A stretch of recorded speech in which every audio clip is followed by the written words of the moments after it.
It's Zine Month! And that means there are a bunch of awesome tabletop role-playing game creators that are crowdfunding their new games and adventures. There are so many cool looking games, I can't possibly cover them all, but I want to show off a few that I've been looking forward to and some new surprises.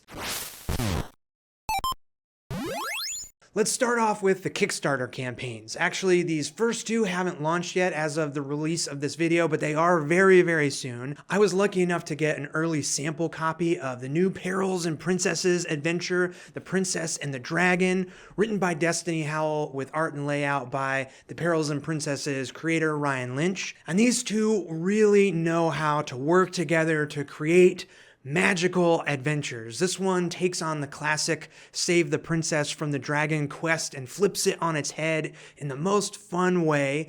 It's a point crawl through the Scorch Woods, like a race against these four knights who are trying to slay the dragon, while you, the princesses, are trying to protect the dragon and break this curse. It's whimsical but dangerous. It feels old school but inventive.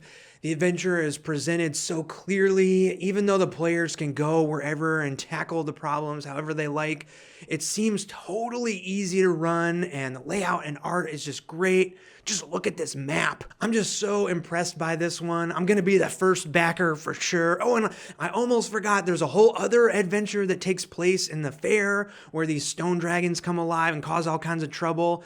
It's just so good. Perils and Princesses is awesome, and this new adventure is no exception. Next, I've got an absolute monster of a Shadowdark zine, 64 pages, by some other friends, Bob Worldbuilder and Michael Putlak of Night Noon Games. Under the Shadow of Hellfast Spire is like one of the official Cursed Scroll zines, in that it's got 4 new classes, a bunch of cool monsters and magic items, a hex crawl, and a big old dungeon. Bob sent me an early test print of the zine, and I just love seeing stuff like this so much.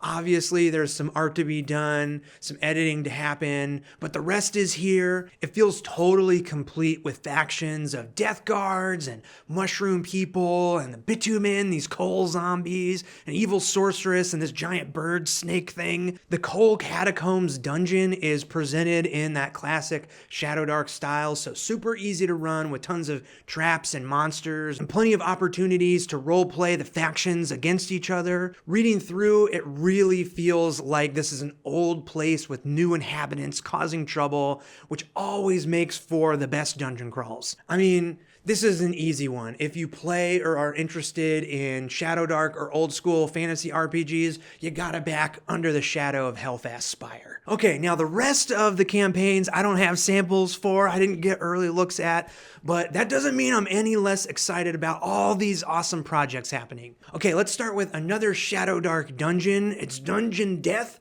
by Josh Yoder and Tiger Wizard. It looks totally killer. There's a new gamer class with some fun, like, get sucked into the game Jumanji style added in. You gotta defeat this evil warlord called Pork, but you only have 3 lives to do it. Super rad looking. Can't wait for this one. Eric Oakland's Let's Go Rumino was a standout from last year's Zine Quest, and he's got a cool looking follow-up expansion with rigs and races in Rumino. This has become my go-to game recommendation for people looking to play with younger kids, and Rigs and Races seems to add more tools to make running the game even easier and more fun. If you got some young kiddos who you want to introduce to tabletop role-playing games, definitely check this one out. Okay, this next one was a cool surprise. Maps and Mishaps by Jeremy Malul is a, follow me here, no prep, GM-less, one-shot world building, and then you go on a complete adventure game all in one session. Card-based world building with a simple D6 resolution mechanic. I'm so intrigued. Plus, it's got art by my pal Teague. Sign me up. I'm a fan of Jonathan Boyle's I Crave the Loop and Bonds Betweens, and the new one, Axolotl with a Gun, looks just as charming as those games. It's a D6 dice pool game where you play as little amphibians with big guns. Everything you need to play, including an adventure, is right in the zine. You know, it's a wild hook, an interesting concept with a cute presentation, definitely backing Axolotl with a gun. Next up is Hive Mind RPG by Andrew Taylor. This one looks like a really cool new game. It's got 3 things going for it. First is the concept, a pluribus style into the world scenario where everyone but the players has joined the alien hive mind. Second is the art and the design, illustration mixed with public domain art, all printed on 2-color risograph. This is going to be one cool looking zine. And third, it's compatible with Borg, so I know I'll be able to jump right in, get it on the table super easily. Can't wait to get my hands on this Hive Mind RPG. Another instant back is Tales from the Locker. It's an anthology zine for Pirate Borg with stuff like a Corpse Island, a Spider Temple, an Ash Jungle Adventure, and a couple of new classes, including a crazy pig guy. I'm all about these kind of anthology, like add a bunch of cool stuff to a game, and I love Pirate Borg, so this one is a no-brainer pickup for me. Dragonfly Motel is a surreal French game that's getting an English translation by Blackfish Publishing, one of my favorites, who did Heroes of Cerulean and The Night Forlorn from last year's Zine Quest. And this new one, Dragonfly Motel, looks super weird and improv-y, and I'm into the minimal design. Everything about the presentation on the Kickstarter page has me intrigued, so I can't wait to check this one out. The Quick and the Undead looks like a super fun zombie tabletop role-playing game. It's a survive the night zombie apocalypse zero prep one-shot game. The trick is, if your character dies, you aren't out of the game, you turn into a zombie, and you try to eat the brains of your friends. With art by Odd Artworks here on YouTube, The Quick and the Undead is a must-back for me. Another totally charming surprise is All Cards by Jeffrey Golden. This is an interesting looking storytelling game where you use old trading cards to create a story, pushing back and forth between players to conjure up some wild stuff. They put together a great video on the Kickstarter page, so definitely go check that out. Feel the vibe. I'm imagining some crazy scenarios involving my old X-Men and Magic and Garbage Pail Kids cards. All Cards just looks really, really cool. Okay, I know I'm rifling through these, but there's so many awesome projects to cover. Let's jump over to BackerKit and Zentopia. So many more campaigns happening over there too. First up, we have A Familiar Tower by Direct Sun, Skullboy, and Sam Sorensen. It looks awesome. If this one doesn't check all of my boxes, I don't know what does. It's a Zelda-inspired wizard tower dungeon filled with a bunch of crazy puzzles and a bunch of wizard familiars.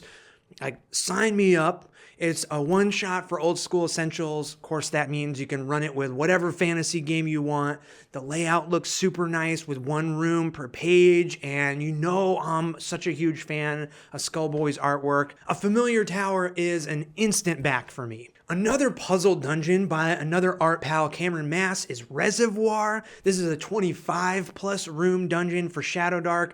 It looks horrific in the best way. The artwork is fun and gross and makes me curious about what's going on inside this dungeon. I can't wait to find out more about this crazy looking eye, mouth, flesh reservoir. What? Okay, shifting gears, Fantasy in My Backyard is another surprise campaign by a bunch of cool creators. This is a world-building game using playing cards and a map of a real-life location. This sounds like a super fun way to build a fantasy version of a real place.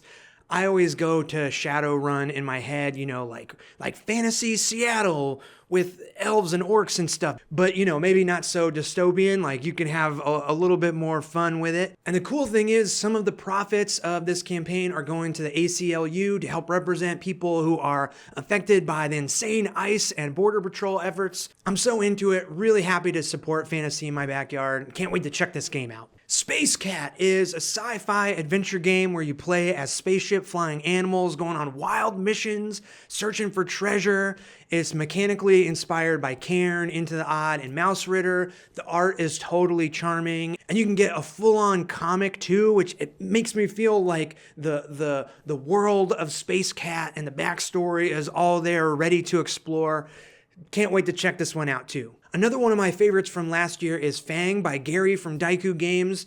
This year, he's expanding the game with a bestiary of 36 fun monsters like Iron Lash, Dredge Mouth, and Shard Crow. Fang is a great game with a tense dice stacking mechanic, so I'm psyched to add even more fun, creative, wonderfully illustrated stuff to this game. Speaking of a fun dice stacking mechanic, Rise Wizards is a wizard tower building, dice stacking, also map drawing, world building game. It sounds so fun. And it's paired up with All's Fair, a spicy duet game about doing stuff together while at the same time fighting a fascist regime. These both sound like wild combos of stuff that sound super fun, great presentation, and just feels like the perfect way to put a game in a zine. I'm so into it. Now, I'm sure as the month goes on, there are going to be even more awesome, fun, cool projects coming out. Gobs by Spencer Campbell of Gila RPGs comes to mind. I really want to encourage you to check out all the links in the descriptions to the games I talked about in this video, but also go check out the Zine Quest and Zentopia pages and look through all of the projects. I was really surprised by how much cool stuff there was, how many games and creators I'd never heard of that I'm excited to dig into and play. Honestly, I just wish I had more time and money for all these rad games and adventures.